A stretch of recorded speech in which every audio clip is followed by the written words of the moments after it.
सनातन धर्म ज्ञान गंगा चैनल में आप सभी का स्वागत है। मेरे प्यारे कृष्ण भक्तों, आप सभी को जय श्री कृष्णा। मेरे प्यारे कृष्ण भक्तों, आज के युग में पाप, अनाचार, दुराचार बढ़ता ही जा रहा है। कारण कि हम अपने वेदों और श्रीमद् भगवत गीता के ज्ञान से दूर हो गए हैं। हमें कर्म अकर्म विकर्म में भेद नहीं पता और हम कर्म और विकर्म करके नित्य पतन की तरफ बढ़ रहे हैं। तो हमें श्रीमद् भगवत गीता और वेदों को ज्ञान को समझना होगा, अपने जीवन में उसको मनन करना होगा, तभी हम अपना तथा संसार का कल्याण कर सकते हैं। आइए हम आज श्रीमद् भगवत गीता के अध्याय 8 के श्लोक 24 को भगवान श्री कृष्ण जी की कृपा से सरल रूप में सुनने और समझने का प्रयास करते हैं। जय श्री कृष्णा। मेरे प्यारे कृष्ण भक्तों, श्रीमद् भगवत गीता के अध्याय 8 के श्लोक 24 में भगवान श्री कृष्ण जी अर्जुन के माध्यम से हम सब मनुष्यों को यह सत्य बता रहे हैं कि हे अर्जुन, जिस मार्ग में ज्योतिर्मय अग्नि अभिमानी देवता हैं, शुक्ल पक्ष के अभिमानी देवता हैं, उत्तरायण के 6 महीने के अभिमानी देवता हैं, उस मार्ग में मरकर गए हुए ब्रह्मवेद योगी जन उपयुक्त देवताओं द्वारा क्रम से ले जाए जाकर ब्रह्म को प्राप्त हो जाते हैं। मेरे प्यारे कृष्ण भक्तों, आइए आज के इस श्लोक को हम भगवान श्री कृष्ण जी की कृपा से सरल रूप में समझने का प्रयास करते हैं। जय श्री कृष्णा। मेरे प्यारे कृष्ण भक्तों, यहाँ भगवान श्री कृष्ण जी हमें जो उत्तरायण का वक्त समय बता रहे हैं, हमारे मृत्यु लोक में जनवरी से लेकर दिसंबर तक में 14 जनवरी से लेकर 21 जून तक सूर्य देवता उत्तरायण में प्रवेश करके उत्तरायण में रहते हैं। उत्तरायण का समय 14 जनवरी से आरंभ होता है और 21 जून तक चलता है। इस अवधि में सूर्य की प्रकाश और दिन नित्य बढ़ते रहते हैं, जिसके कारण धरती पर गर्मी बढ़ती है। सूर्य 6 राशियों से गुजरते हुए 23.4 डिग्री की सीध से धरती पर अपना प्रकाश छोड़ते हैं, जिसमें उत्तरायण के अभिमानी देवता और अन्य देवता जो प्रकाश के देवता हैं, वो ब्रह्मवेता योगियों के जो आत्मा इस शरीर को त्यागती है, उनको ब्रह्मलोक तक पहुंचाने के लिए उनका क्रम निर्धारित करती है, अर्थात उनका मार्ग निर्धारित करती है। यहाँ भगवान श्री कृष्ण जी उन योगियों के विषय बता रहे हैं जो परमात्मा के निर्गुण स्वरूप की साधना करते हैं, अर्थात निष्काम भाव से वह परमात्मा को ब्रह्म अपने मन और आत्मा से परमात्मा में नित्य ध्यान लगाते हुए आत्मा में स्थिर रहते हैं।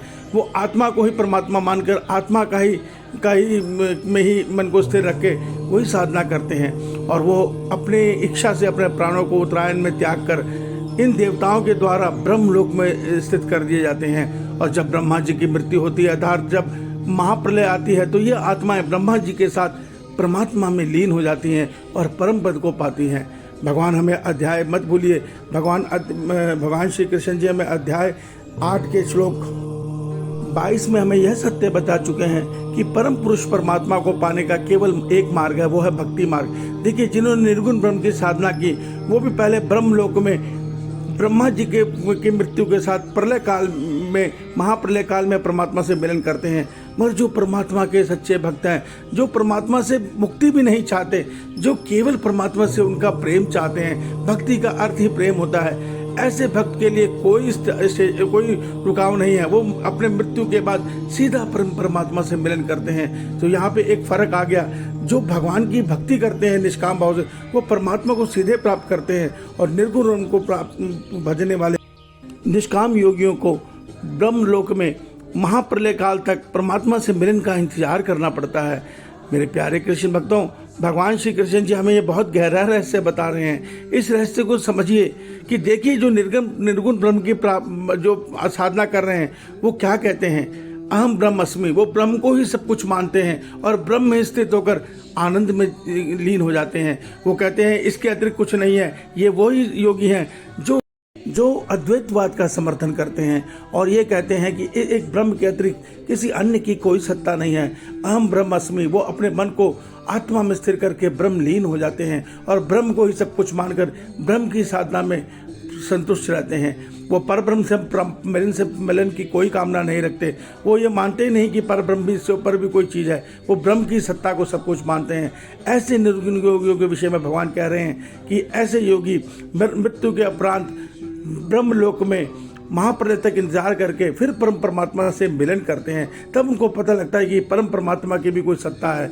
मेरे प्यारे कृष्ण भक्तों, भगवान श्री कृष्ण जी श्रीमद् भगवद गीता में अद्वैतवाद का खंडन कर द्वैतवाद के सिद्धांत को स्थापित करते हैं और कहते हैं ब्रह्म के ऊपर परब्रह्म की सत्ता है, सारी ब्रह्म सत्ता को परब्रह्म परमात्मा ही नियंत्रित कर रहे हैं। और जो अपने मन और आत्मा से अर्थात ब्रह्म से परमात्मा से मिलन की पुकार करता है, अर्थात भक्ति करता है, वो परमात्मा से सीधे परमात्मा को प्राप्त कर लेता है। उसको किसी लोक में, कोई ब्रह्मलोक में किसी प्रकार का कोई इंतजार नहीं करना पड़ता।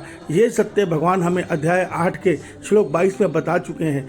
गीत श्रीमद् भगवद गीता के इस रहस्य को समझिए। ईश्वर आप सबका कल्याण करे। आपका दिन शुभ हो। जय श्री कृष्णा, जय श्री कृष्णा।